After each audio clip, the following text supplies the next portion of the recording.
Hello out there. I figured for Juneteenth, for my costume shenanigans contribution, I would talk a little bit about arm size and sleeves. If you have not already seen eCatBag's blog about sleeves, I have it linked below. She explains why sleeves do the things that they do in the best and most concise way I've ever seen. So I'd highly recommend it. But we're going to do one of her tutorials today with a giant box with a hole in it that's roughly arm size shaped. Now, one thing I want to say about arm size, what I want you to do is I want you to make an L with your finger and thumb. And I want to take your thumb and stick it in your armpit. I know, it's weird. But one thing I want you to notice is that because of your pectoral muscle going over to your shoulder, you have a front of your arm side has kind of a shape more similar to the webbing between your thumb and finger than the back of your arm side, which is just that kind of soft sort of crescent. So it's not completely egg-shaped. If you have a very high, tight arm side. The lower you go, the more-ish it kind of is. But the higher arm side, the more ease of movement you have. And I have... If you saw my suit video, it goes over why the whole, smaller arm side means more arm movement without moving everything else. So anyway, so let's try this thing, right? So what we're going to do is we are going to take a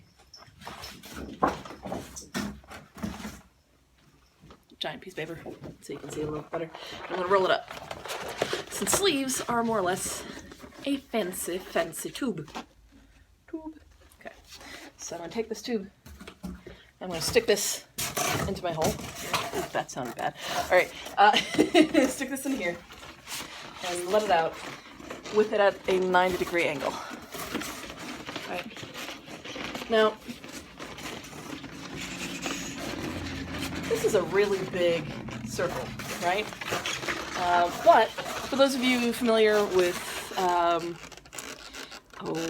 shirt construction, most shifts, chemises, whatever, have rectangular construction, but for the most part, the way that they deal with making the sleeve smaller is to add in a gusset. Right? So if you think about a gusset as a way to be able to make your giant rectangle, right, a little bit smaller around the arm, right, so you don't have a sleeve the size of your arm side. If you look at some like early 10th century stuff, I'll go over that in another video too, where they tend to taper the sleeves in, up through the 16th century too, you see that there, or 1830s, or shirts. Immemorial, right? Having a tapered sort of shape to be able to get there. But also the gussets underneath can help take up some of that length. Now, if you make the gusset too big, you might end up with kind of the batwing kind of shape, where you have it attached a little bit too far away from the body.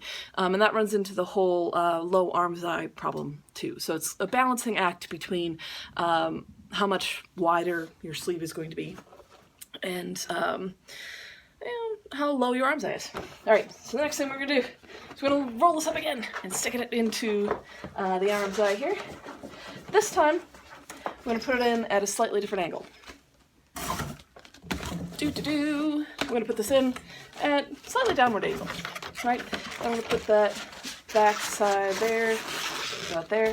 Now we're not going to shove it all the way down, but we're just going to have it at a kind of a soft angle down. Alright. Take my little marker here. Scoot that around a little bit there. So basically, what an arm side does is it bisects that tube at different angles. Right? And so that's how you end up with that kind of soft, curved sleeve head that you see in a lot of Elizabethan stuff. You see how much smaller that sleeve is compared to the giant rectangle, much smaller rectangle. It also means that you have, less bulk underneath the arm, more or less. But you see that sort of shape also in knitwear. You see that in a lot of knitwear tops and so forth today. Now, if you want to get that super steep arm's eye, I'm going to do this one more time. And we look at a lot of the Victorian stuff or suits or so forth, and you want to have as thin of a sleeve as possible and have it as flat and smooth as possible when the arm is down and relaxed. We're going to shove this guy in here at as steep of an angle as we possibly can. Like so. Okay. And what we'll get from that is a much thinner sleeve,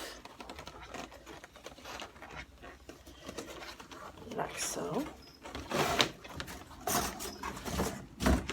and that super extreme curve. So if you see here, you have that super tall arm's eye and the super low underarm, and that's more or less why you get that shape. Right? Now, if you have a guy that is like super big biceps, say you're working on somebody who plays a superhero or whatever, you may want to choose to do a shallower sleeve head so you can get that extra width in the bicep. So this is a negotiating thing that you can, use to your advantage as well as your historical research. I hope that helps.